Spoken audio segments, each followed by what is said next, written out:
So the Giants came out of the gate in the second half firing on all cylinders. They're currently 9-2 in their 11 games played since the All-Star break, sitting at 72-29 on the season. They have an 11.5 game lead on the Dodgers and a 13-game lead on the San Diego Padres. And we are about to hop into a game against the Cubs, where they have Aaron Judge, who leads the entire National League in OPS with a 1.067.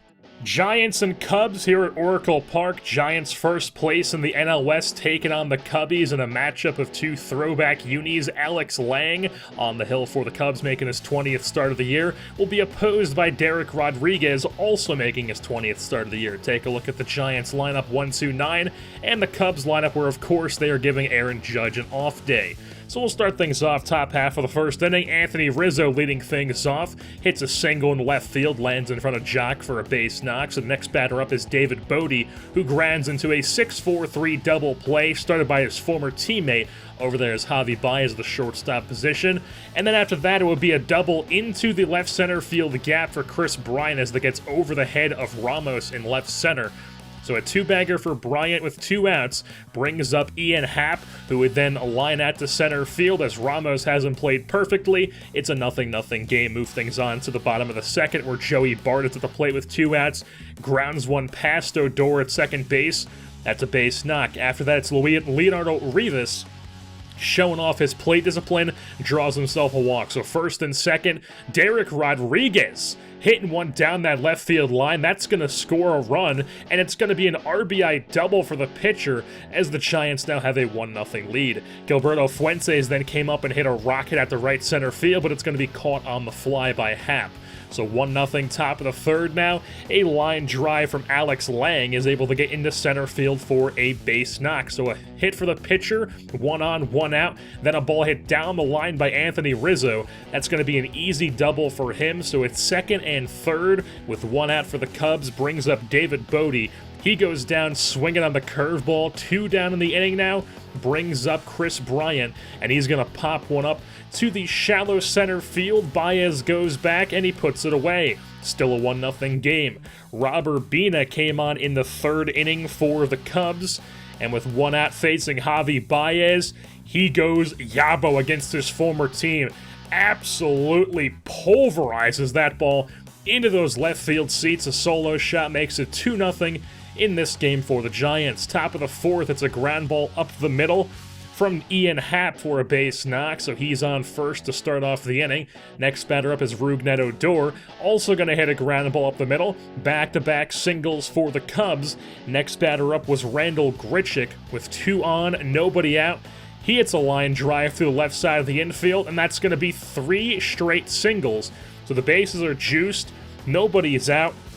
Carantini then pops one up into foul territory. Gallo is able to put that one away on the run. So bases juiced, 1 down, as then Velasquez grounds up the middle. Baez flips to second. That's an inning-ending 6-4-3 double play. Rodriguez escapes the jam, move things on to the top of the 6th, where it is Chris Bryant going down the right field line. That's going to be a 2-bagger for him, as the throw from Ordonez is not in time. So runner on second with 1 out brings up Rougned Odor, draws a 1-out walk. So it's first and second. That would be the end of Derek Rodriguez's day. As he comes out, he is relieved by J.B. Bukauskas for the 18th time this season. He will enter a game, and he proceeds to give up a double here, or it's going to be a single because none of the runners moved initially. So that's going to cost them a run, and it's instead going to be bases loaded with 1 out for Victor Carantini, who then grounds into an inning-ending 4-6-3 double play, and it's still a 2-0 game. Tough break for the Cubs. Tanner Scott comes on for the top of the 8th inning. First batter he's facing is David Bodie, gonna bloop one down the right field line for a base knock, so he starts the inning off with a single. Next batter up is Chris Bryant. He's gonna poke one through the right side of the infield, some soft contact hits, back-to-back singles. Then with 1 out, it's Rougned Odor. He's gonna ground one past Fuentes at first base. That'll score Bodie from second, and it's now a 2-1 ball game as the Cubs are finally on the board. But then Tanner Scott would buckle down and get out of the inning as he strikes at Grichuk on the 2-seam with a generous strike 3 call, and then he would blow a fastball up and in right by Carantini for the 3rd out of the inning. Carl Edwards came on for the bottom of the 8th to face Jock Peterson, and he would proceed to absolutely destroy a pitch down the right field line. This one did indeed stay fair. Another solo shot in this game for the Giants, as it's now a 3-1 lead for them, a 2-run lead. They're back at it. Jason Tuttman came on for the save in the 9th inning, and he would proceed to get it as he strikes out Bodie for the final out of the game, as the Giants win this one over the Cubbies by a score of 3-1 here at Oracle Park. Javi Baez got Player of the Game honors against his former team, as he had a home run and a double on the day. Jock Peterson also a 2-run day with a home run and a double, or a 2-hit day, I should say, in this 3-1 win for the Giants. Alright, so it's time to take a look at the trade deadline, everything that happened, and there were actually no interesting CPU team trades this year. Usually it's like this team traded their best prospect for a C-potential pitcher, or this team traded their star player to a division rival for like nobody. Something like that usually happens, but this year there was literally nothing. It was literally just like C-potential prospect swap for C-potential prospect, and a bunch of stuff like that. So instead of spending 15 minutes going over those trades, we are just going to dive straight into going over our trades. The first one being Colin Moran has been acquired from the Pittsburgh Pirates. Moran was on the block because the Pirates have 3 mid-80s overall third basemen, and they decided to put Colin Moran out of the 3 on the trade block, so we decided to go out and get him as a bat to have for us down the line. He is having a great year, slashing .320, .385, .496 for the Pirates. And the plan is to use him at second base, actually, doing a similar thing where he learns on the fly, like I did with Devin Travis learning to play third base a few seasons back while we made that deep playoff run. And in exchange for Colin Moran, we are sending the Pittsburgh Pirates Seth Beer, Sean Anderson, and Antoine Inoyosa.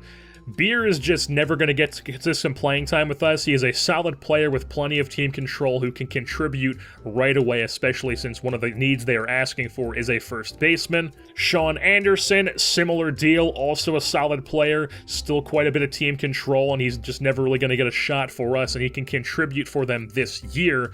While Inoyosa is 23 years old, he could contribute this year, but he is still 23, hasn't even played in the majors yet, so he is a solid young arm to have for this year and years to come. I figured that since they are trying to sell off a guy, but they are still in the mix for the NL Central, that it would make sense for them to get guys who can help right away. If they are so hell-bent on trading away Moran, they might as well get guys who can help their team and possibly win that NL Central if they so please. The other move that I wanted to make was acquiring a reliever, a solid reliever who, 1, could help take our bullpen over the top and help us really have a strong bullpen for the rest of this season, and then 2, is also not a rental and would be on our team for maybe 1 or 2 more years after this one. So we went out and acquired Yarlin Garcia from the Miami Marlins. And Garcia is a very solid lefty arm to have in the pen. He throws a nasty changeup. He is signed to a very team-friendly deal for the next 2 seasons. He is signed for the rest of this year, obviously, and then he's making $2.7 million next year, and then the year after that he'll be making $3 million. So we will have Yarlin Garcia for this season, and then 2 more seasons after that. And going to the Marlins is our shortstop prospect, Sherwood Mooney. He's going to the Marlins. Mooney could have taken over for Peter Mooney at the Major League level once we're done with Peter Mooney, but I felt like we have enough middle infield talent in our organization to give up someone like Sherwood Mooney, and then plus there's always free agency that is an option to go out and get somebody at that position. The Miami pitching staff is still very solid, their bullpen's still very good, it's just they have always not had a great lineup, so it does make sense that they would want to go out and get a good young bat for Garcia, and we gave them one in Sherwood Mooney. So now we're a little bit into August, a little bit past trade deadline, and the Giants have actually been struggling quite a bit. They are currently on a 5-game losing streak. Nothing too insane, but they are on a losing streak right now. They are trying to avoid a sweep to the Philadelphia Phillies currently, while the Padres and the Dodgers are actually playing well enough to make the division lead less than 10 games now. Still a pretty decent lead on those teams, it's just less than 10 games now when it was more than that. It's also worth mentioning that Lorenzo Ordonez is currently on the 10-day IL with a finger contusion. Not a huge deal, but he will miss a little bit of time. And Jorge Figueroa has actually been called up from AAA to take his spot on the roster. He was having a great year with the Sacramento River Cats, and now he is back. Now he is up in the big leagues for the first time in his career. Also, Javi Baez, like I mentioned in the All-Star break video, his OPS was a little bit below 800, and I said all he really needs is one good week for him to really break out and have a higher OPS, and well, he did that. He is now tied for the National League lead in home runs with 34 on the season, and his OPS has shot back up to 866. Also, Gilberto Fuentes is still thriving in that leadoff spot. He leads the entire National League with a .611 slugging percentage, and he has the third best OPS in the National League at a .1002 OPS. Giants still at home, playing host to the Philadelphia Phillies here at Oracle Park, as the Phillies are going to be sending out the right-hander Zach Eflin for the 24th time this season with his sub-4 ERA, and he'll be opposed by the lefty from Barnegat, New Jersey, in Jay Groom, really having a breakout season. Take a look at the Giants lineup 1-9, as well as the opposing Phillies lineup on the day. Start things off top half of the first inning. 2 outs, Cody Bellinger at the plate draws himself a walk, so he's on first, and then Bryce Harper works a full count, hits a ball into left field. Jock tries to give it a dive, but he misses. That's going to roll all the way up against the wall, so Bellinger scores from first base. It's an RBI double for Harper. 1-0 lead for the Phillies as we move on to the bottom of the first, where Gilberto Fuentes is going to lead off the bottom of the first inning with a shot into that right center field gap, and Fuentes is not stopping at second base. He's into third with a stand-up triple to lead off the game for the Giants. So all they need is a sac fly or a decent ground ball. Peterson hits a ground ball, but they do not test Bellinger there, so the runner holds up. Baez then check swings and it makes contact, pops at the third, and then Joey Gallo pops one up to right field, so nobody scores, and it's still a 1-0 Phillies lead. Move things on to the bottom of the fourth now, where Jock Peterson's at the dish, draws himself a walk as he takes ball 4. So on first base, brings up Javi Baez, a line drive past the third baseman Rendon, back-to-back runners on base. After a walk and a single, it's Joey Gallo at the dish. He draws himself a walk, so it's bases juiced. Nobody out for Elliot Ramos. Hits a ground ball to Rendon. Goes to second with it. Throw pulls Wendell off the bag. Throw to first, not in time. Everybody's safe. Game is tied up at 1. Colin Moran then comes to the plate. 3-2 count, pops the ball up to deep right center field. It's going to be deep enough to tag up the runner from third as the Giants take a 2-1 lead. So it's first and second, 1 down in the inning. Brings up Joey Bart, who is going to bloop one in between all the shortstop, left fielder, and center fielder as nobody makes the play. Everybody moves up one bag and the bases are juiced yet again. Now with 1 out, bring up Jorge Figueroa, sends one out to the same part of the ballpark that Colin Moran did. This is going to be caught as well, and it's also going to allow the runner from third to tag up, so now it's a 3-1 lead for the Giants. Move things on. Next batter, it's the pitcher, Jay Groom. Smacks one to the left side of the infield off the glove of Rendon. Everybody's safe. Base is juiced again. This time, Gilberto Fuentes is going to strike out, though. So the inning finally comes to an end. Groom in a bit of a jam in the top of the 5th, but he would proceed to strike out Rendon with runners on the corners to make it 2 down, and then Cody Bellinger would go down looking on the curveball as Groom escapes the jam with a 3-1 lead still intact. We move things on to the top of the 6th now, where Groom goes to work. He strikes out Bryce Harper to start off the inning, and then for the second batter up, it's Frankie Lindor going down on the circle change. 2 strikeouts in that inning. Move things on to the top of the 7th, where Hazley's coming up. He's going down. 96 on the gun, up and in corner. Alec Baum then came on to pinch hit with 2 outs, and he would proceed to go down on a running fastball. 2 strikeouts in that inning for Groom. Move things on to the top of the 8th, where Yarlin Garcia came on for the Giants. First batter up is Joey Wendell. Chopper right back to Garcia, makes the play himself. Next batter up, it's Anthony Rendon. Chops one at the shortstop. Baez, easy play for him out there at shortstop. And then the inning would come to an end as Garcia gets Bellinger to go down on that nasty changeup that he throws. Bottom of the 8th, David Robertson's on the hill. Joey Bart's at the dish, sending a ball to left center field. That baby is gone. A solo shot makes it a 4-1 lead for the Giants move things on to the top of the ninth, where Robert Gazelman came on. He would end up giving up a run to make it a 4-2 game, but then he would buckle down and get the save as the Giants do win this one 4-2 over the Phillies here at home as they end their 5-game losing streak and avoid the sweep. Jay Groom gets player of the game honors. He pitched 7 very strong innings on the day, only gave up 5 hits, struck out 11 batters, only allowed 1 run, and walked 1 batter as well in this 4-2 victory for the San Francisco Giants. So now we're getting down to the end of August, and the Giants have not been playing that well in August. They did, however, win a game against the D-backs 15-0 in this month, where Javi Baez hit 3 home runs in that game, drove in 9 runs by himself, and Groom pitched 3 1/3 innings of no-hit ball and then was replaced by Braylon Marquez, who finished the rest of the 5 2/3 innings left and only gave up 1 hit in his appearance. So why did Groom come out with a no-hitter? And that was because he broke his arm. He is out for 1 to 2 months, and that is a huge blow to our rotation as Jay Groom really broke out this year, and he really solidified himself as the number 2 guy behind Chris Sale. So the plan for the rest of the season now in his spot in the rotation is to have Braylon Marquez be in that spot with him, but to also pair him with an opener, and the opener would be Tanner Scott. So Tanner Scott would pitch 1 or 2 innings. In National League games, the plan is to basically pitch Scott until his spot in the order comes up when we're hitting, and then he is replaced with a pinch hitter, obviously, and then the next inning when we go back at the pitch, Braylon Marquez would come into the game, so we don't have to have Tanner Scott hit.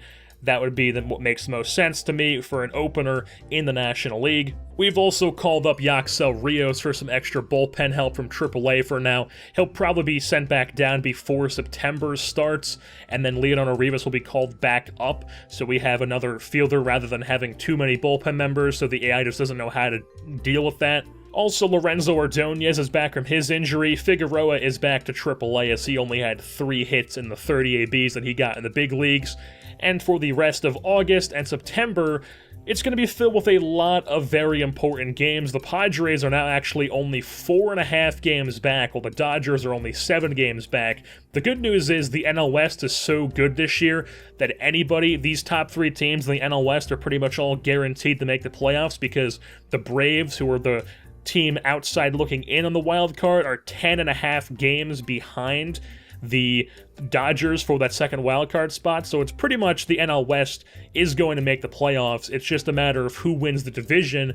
We would like to keep that spot, and ideally we do keep that spot and not have to deal with the wild card, although the Dodgers and Padres all have better records than the rest of the division winners throughout the league. So it's just a really weird situation where usually the first round bye, not the first round bye, but playing whoever wins the wild card game is usually an advantage. But in this case, whoever wins that wild card game is going to be significantly better than whoever wins the division in any of the rest of the National League divisions. But that is a topic for a different time. So the Giants travel out to Oakland Coliseum to take on the A's, 2 extremely good ball clubs in the Bay Area this year, as the A's are going to be sending out A.J. Puk for the first start of his 2024 season, and he'll be opposed by Tanner Scott, the opener in this ball game. As take a look at the Giants lineup 1-9, as well as the opposing Oakland Athletics lineup led by the AL MVP favorite in Brandon Nimmo. Bottom of the first inning, Tanner Scott works the scoreless bottom of the first, so top of the second, Connor Panis comes up with 2 outs, and he sends the ball out to left center field. That's going to get over the glove of Nimmo, up against the wall, and Panis is not stopping at third base. The man is into third with a triple, but then it would bring up Joey Bart, and he would not be able to get the runner in as Semien makes the nice play in the hot corner, and it's still a scoreless game. Bottom of the second, Tanner Scott stays on, gets a ground ball over to third base. Gallo makes the diving stop and cannot field it cleanly, so Goodrum's on first base. He would then proceed to go and try to swipe second, but Joey Bart guns him down from his knees. So 2 down in the inning, and then with Semien at the plate, 1-2 count, gets a fastball at 100 miles an hour blown right by him. and 2 scoreless innings are worked by Tanner Scott. On to the top of the third now, where Peter Mooney's at the plate. He's sending the ball at the right center field. That's going to be off the wall, and he's not stopping at first, obviously. That's going to be a double for the 5'6" hit machine. Brings up Lorenzo Ordonez, ground ball over to first, allows the runner to move up to third base. So runner on third, 2 outs for Javi Baez, who rips one into that left center field gap. It splits the outfielders, and that's going to be an RBI double for Javi Baez, making it a 1-0 Giants lead. So bottom of the third, Braylon Marquez enters the game now, out of the bullpen, with a 1-0 lead. First batter he's facing, Manny Margot, the former Giant, hits one down the left field line. That's going to be an easy double for the fleet-footed Margot. So he's immediately in scoring position, as then Sean Murphy grounds the ball over to second base. Mooney knocks it down and gets the runner at first, but Margot does move it to third base. After that, it is Jorge Mateo with the infield in, blooping it over the heads of the infielders, and it ties the game at 1. And then moving on to the top of the fourth, where Colin Moran, the newly acquired infielder at the deadline, hits a no-doubt shot into the right field seats, puts the Giants back on top 2-1. So Marquez back in the bottom of the fourth, runner on first base, 2 outs. Ordonez gives this a ball hit by Margot a leap in left field, but it's going to score the runner, so it's now tied at 2. Margot at second base brings up Sean Murphy, grounds one through the right side of the infield. Margot rounding third, heading home. The throw from Kloboff not in time, as the A's now have a 3-2 lead. Bottom of the fifth now, where Marquez stayed on, worked a scoreless fifth by striking out Mancini to end the inning, and then in the bottom of the sixth would also work a scoreless inning. He strikes out Goodrum for the second out of the inning, and then after that it would be Simeon getting the cutter up and in, whiffing through that. So 2 strikeouts in that inning for Marquez. They would then try to push him through the seventh. He would work 2 quick outs, but then after giving up a walk and now a double to Adam Frazier, it's going to be runners on second and third with 2 outs for the A's. They would then intentionally walk Brandon Nimmo, not even going to deal with him. So then with 2 outs, Jason Tupman comes on in a tight situation, trying to keep the score where it is, and he would do just that. He hangs a ball to Trey Mancini, but he lucks out as this one's going to be caught by Ramos on the fly in right center. So a 3-2 game as Blake Trinan comes in the 8th inning. The Witch facing Jock Peterson, who comes on as a pinch hitter with 1 out, works a full count, takes ball 4, draws his walk. So he's on first, brings up Lorenzo Ordonez as Trinan spikes that sinker, gets away from Murphy, allows Peterson to move up into scoring position, and then Ordonez hits a ball down the right field line. That's going to score Peterson easily from second base, and Ordonez has an RBI double to tie up the game at 3. So Juris Familia came on in the top of the 9th, looking to keep the game tied and head to the bottom of the 9th, trying to give his team a chance to win it. But instead, Joey Gallo peppers one off that right field wall. It was hit so hard, though, he's only going to have a single, so he's on first. Next batter up, Colin Moran, also first pitch swinging. This one bloops in front of Bonifacio and right. Back-to-back singles for the Giants. So first and second brings up Connor Panis, and the legend of Pan the Man continues. A 3-run shot in this Battle of the Bay in the 9th inning gives the Giants a 6-3 lead on his 11th dinger of the season, as the Pan Man continues to have a breakout 2024 season. Yarlin Garcia, the former Marlin, comes on in the bottom of the 9th, and he would work that save by getting a Adam Frazier to pop up the left field as the Giants win this one, thanks to a go-ahead home run to Connor Panis in that 9th inning. Obviously, Connor Panis gets player of the game honors. He was 2 for 4 in the day with that go-ahead 3-run shot and also a triple in the early game. Colin Moran had a 2-hit day as well, while Peter Mooney was 3 for 4 with a double. Tupman gets the win, Familia gets the loss, and Garcia gets the save in this Giants victory. So with that being said, that's going to wrap things up here for this edition of the San Francisco Giants franchise. I've been your host, Jersey Born, and I am saying, Mike Talkman, that is all.